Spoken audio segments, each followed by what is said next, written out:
6 గ్యారంటీలతో తెలంగాణలో అధికారంలోకి వచ్చిన కాంగ్రెస్ వాటిని నెరవేర్చేందుకు వడివడిగా అడుగులు వేస్తోంది. ఇప్పటికే మహాలక్ష్మి పథకంలో భాగంగా తాజాగా మహిళలకు బస్సు ప్రయాణ సౌకర్యాన్ని అందిస్తున్న సంగతి తెలిసిందే. రాజీవ్ ఆరోగ్యశ్రీ పథకం పరిమితిని 10 లక్షలకు పెంచింది.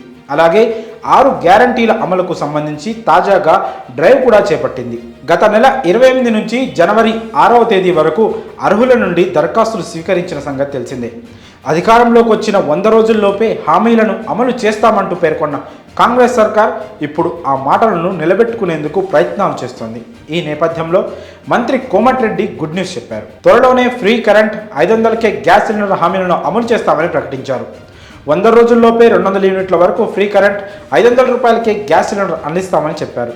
ముఖ్యమంత్రిగా రేవంత్ రెడ్డి ప్రమాణ స్వీకారం చేసిన 2వ రోజే 30 లక్షల మంది మహిళలకు ఉచిత బస్సు ప్రయాణం అందించారు.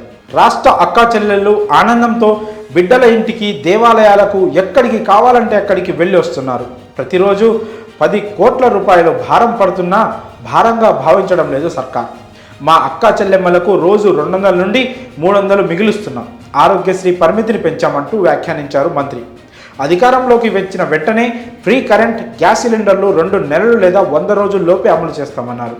తామిచ్చిన హామీలు 100 రోజుల్లో కాదు, వారం లేదా మరో 2 రోజుల్లోనే అమలు చేసే వాళ్ళం. కానీ గత బీఆర్ఎస్ సర్కార్ చేసిన పనుల వల్ల ఆలస్యమవుతుందని అన్నారు. విద్యుత్ శాఖను గత ప్రభుత్వం సర్వనాశనం చేసిందని మండిపడ్డారు. గత ప్రభుత్వం 70,000 కోట్ల నష్టాన్ని చూపించిందని అన్నారు.